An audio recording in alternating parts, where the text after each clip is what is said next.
Part 1. You will hear a telephone conversation between a customer and a representative of an insurance company. First, you have some time to look at questions 1 to 5.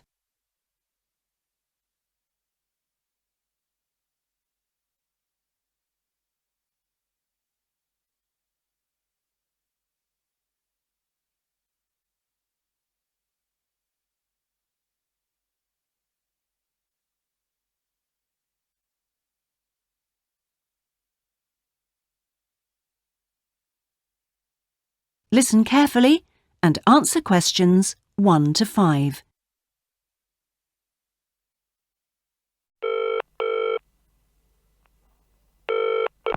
Hello? Motor Insurance Department? Oh, hello. I'd like to ask about insurance for my car. Yes, of course. I'll just take a few details. What's your name? Patrick Jones. And your address? It's 27 Bank Road. 27 Bank Road. Is that in Greendale? Yes. And what's your daytime phone number? My work number is 730453.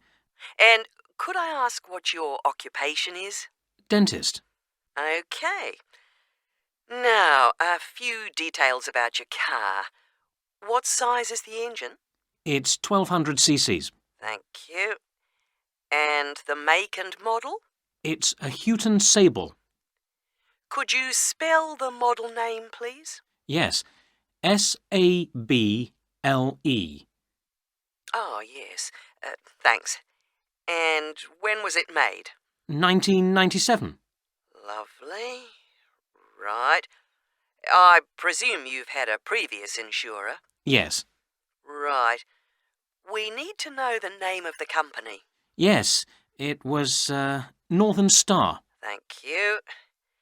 And have you made any insurance claims in the last 5 years? Yes. One in 1999. And what was the problem? It was stolen. But That's fine, Mr. Jones. That's all we need to know at the moment. Before you hear the rest of the conversation, you have some time to look at questions 6 to 10.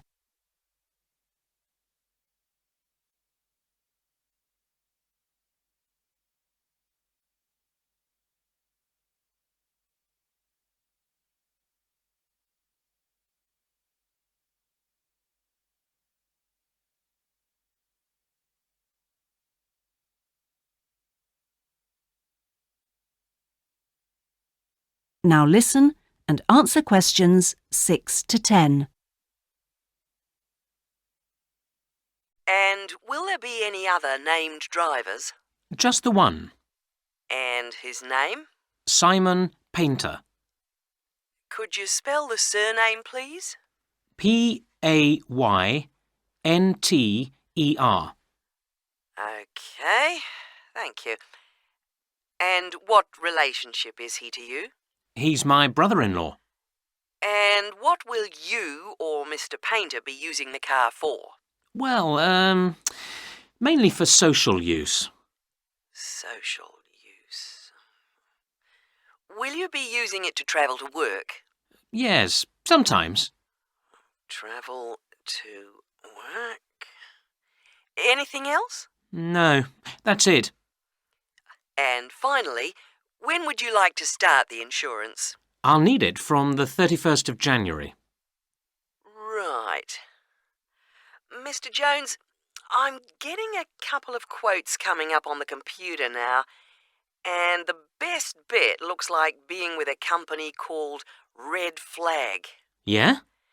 And that comes out at $450 per year. Oh, well, that seems okay. It's quite a bit lower than I've been paying up to now. Great. So, would you like me to go ahead with that? Sure, why not?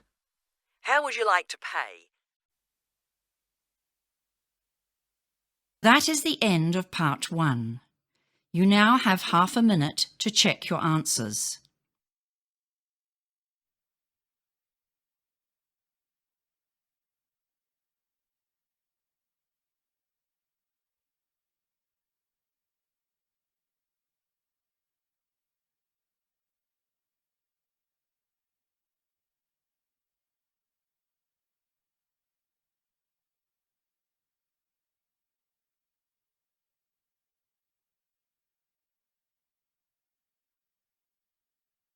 Now turn to Part 2.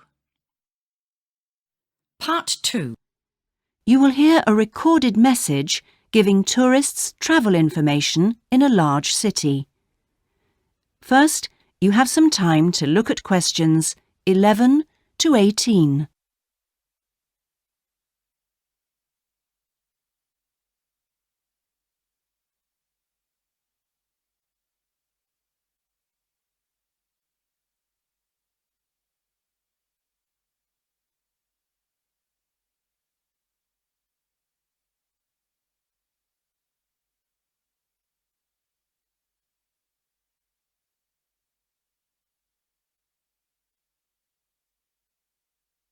Now listen carefully and answer questions 11 to 18.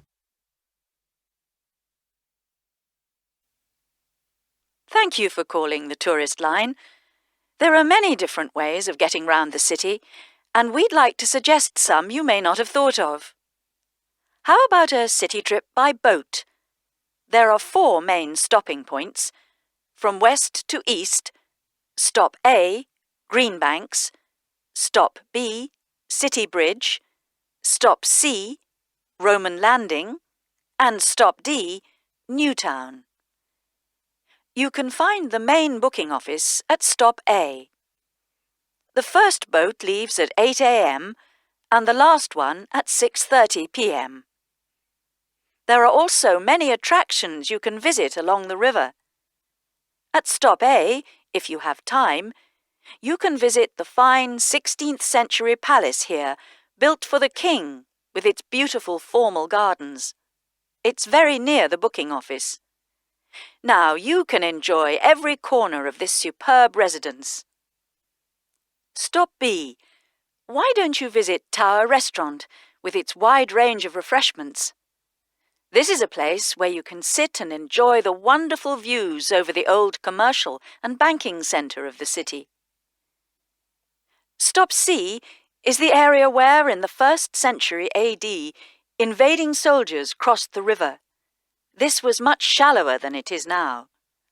That's why this area is called Roman Landing. There's an interactive museum to visit here, with a large shop which has a good range of local history books. At the furthest point of the trip, Stop D, the most exciting place to visit is the new entertainment complex with 7-screen cinema, bowling alley, and video games arcade. Before you hear the rest of the message, you have some time to look at questions 19 and 20.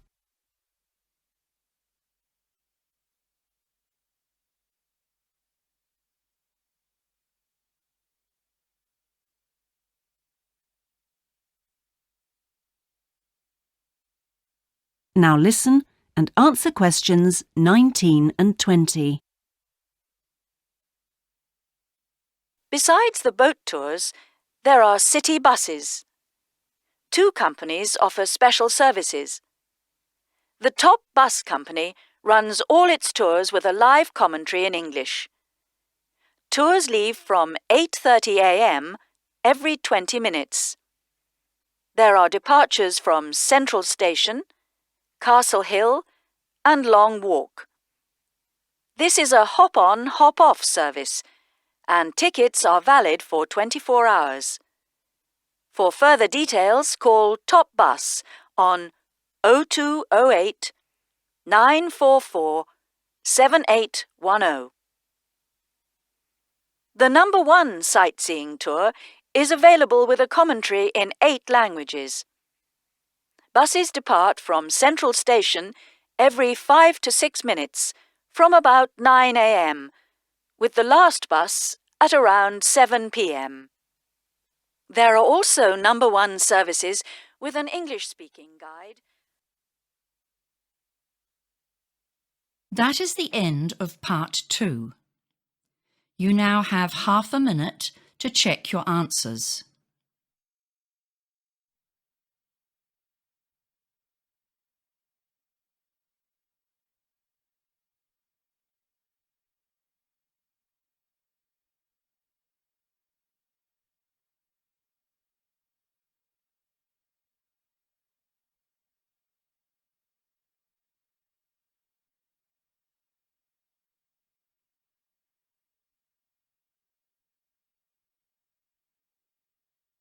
Now turn to Part 3. Part 3. You will hear a seminar with Dr. Martin Merriweather of the Antarctic Centre in Christchurch, New Zealand. First, you have some time to look at questions 21 to 26.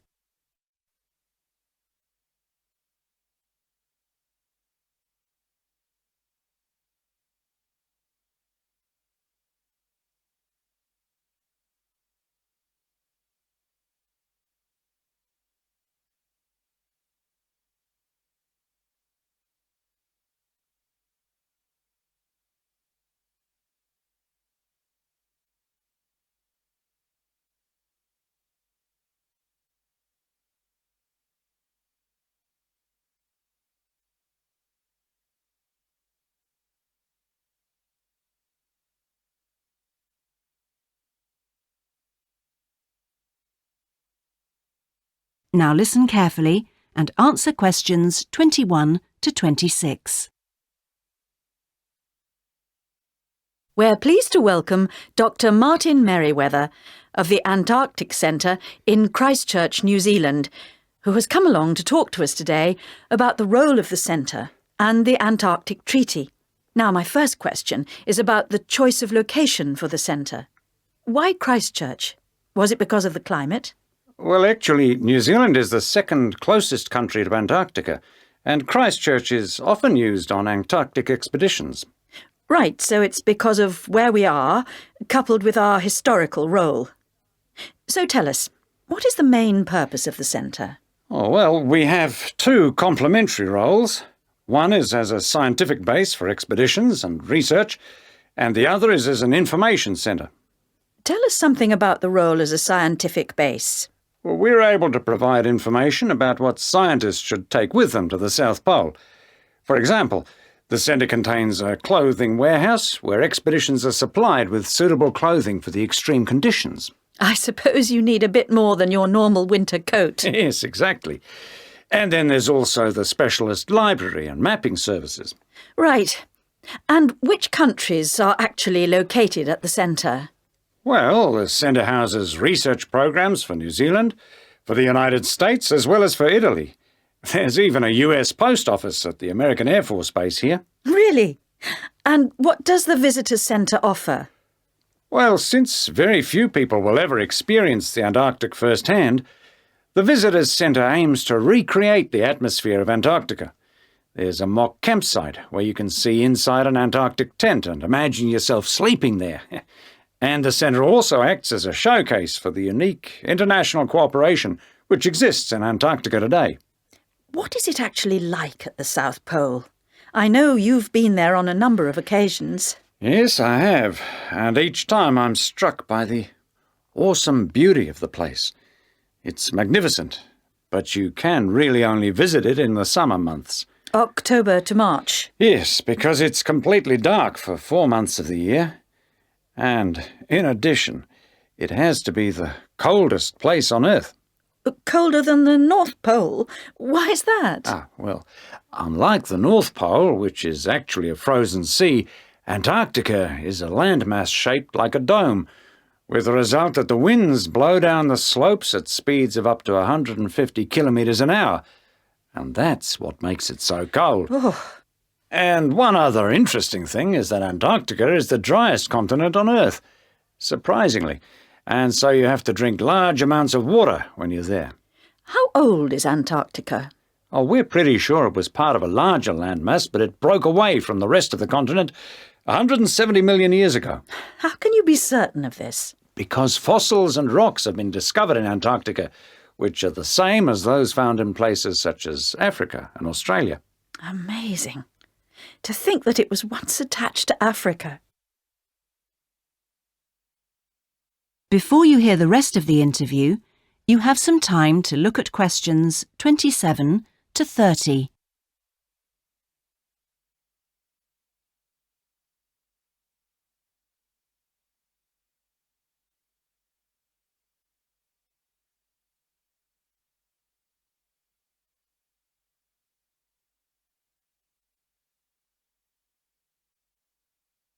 Now listen and answer questions 27 to 30. Now, let's just have a look at the Antarctic Treaty. How far back does the idea of an international treaty go? Well, as far back as the 19th century, when 11 nations organised an international event.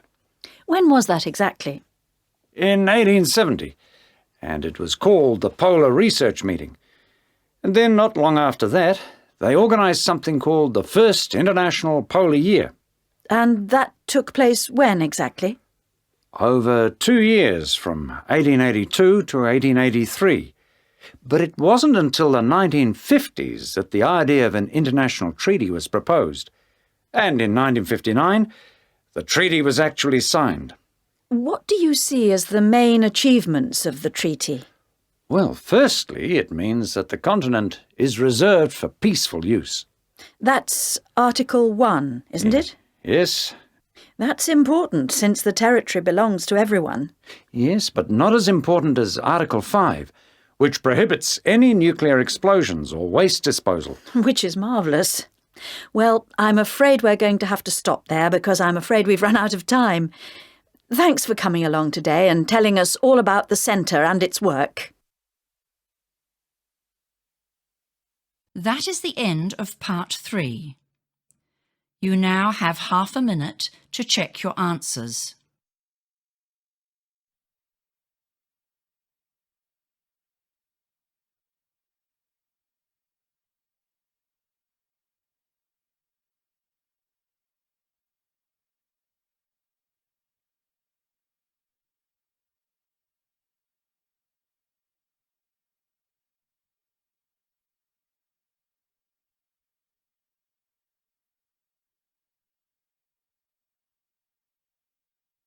Now turn to part 4. Part 4.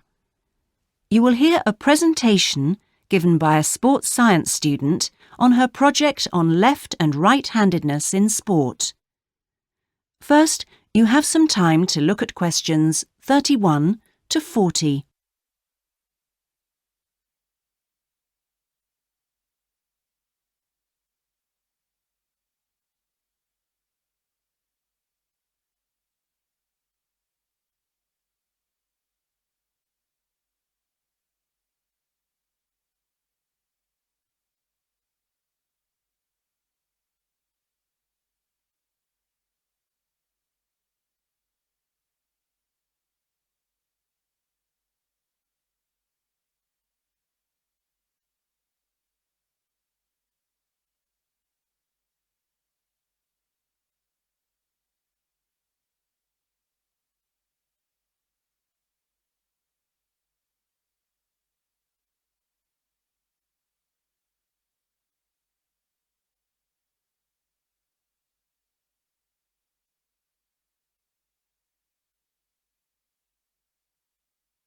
Now listen carefully and answer questions 31 to 40. My topic is handedness, whether in different sports it is better to be left or right-sided, or whether a more balanced approach is more successful. I'm left-handed myself, and I actually didn't see any relevance to my own life when I happened to start reading an article by a sports psychologist called Peter Matthews. He spent the first part of the article talking about handedness in music instead of sport, which I have to say almost put me off from reading further. But what I soon became struck by was the sheer volume of both observation and investigation he had done in many different sports, and I felt persuaded that what he had to say would be of real interest. I think Matthew's findings will be beneficial, not so much in helping sports people to work on their weaker side, but more that they can help them identify the most suitable strategies to use in a given game. Although most trainers know how important handedness is, at present they are rather reluctant to make use of the insights scientists like Matthews can give, which I think is rather short-sighted, because focusing on individual flexibility is only part of the story. Anyway, back to the article.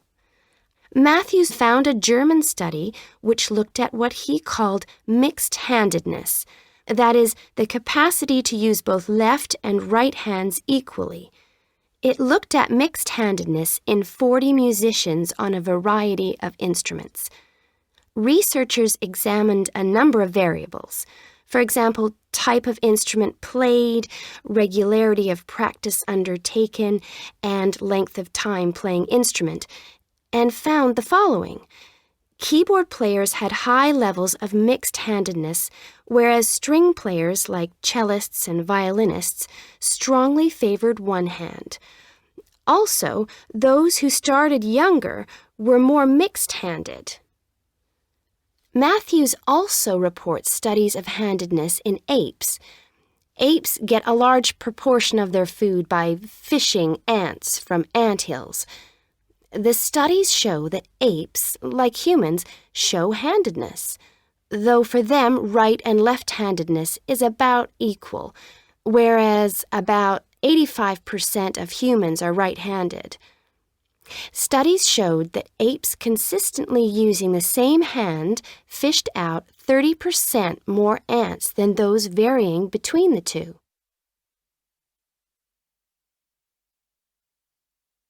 Matthews started researching several different sports and found different types of handedness in each.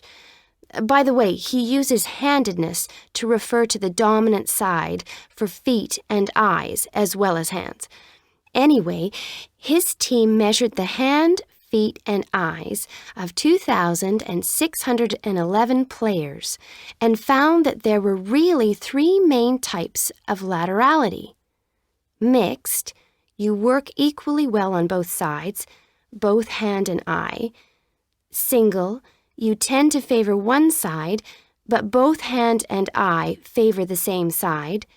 And cross-laterality, a player's hands and eyes favor only one side, but they are opposite sides. Let's start with hockey. Matthews found that it was best to be mixed-handed.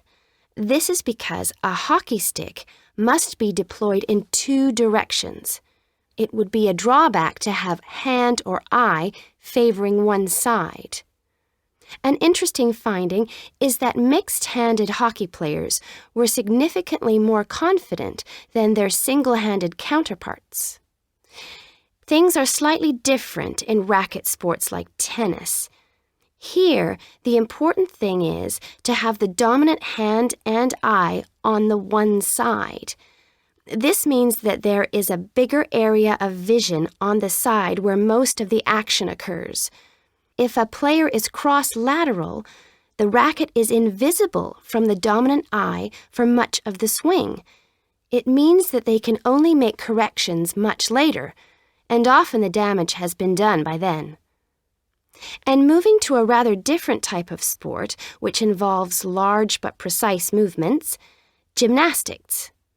It's been found that cross-hand-eye favoring is best. The predominant reason for this is because it aids balance, which is, of course, absolutely central to performance in this sport.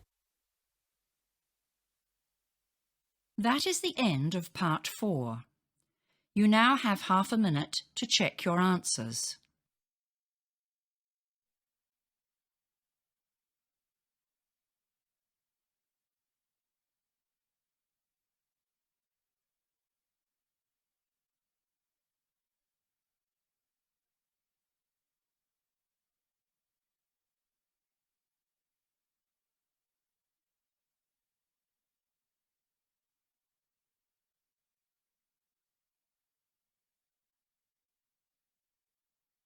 That is the end of the listening test.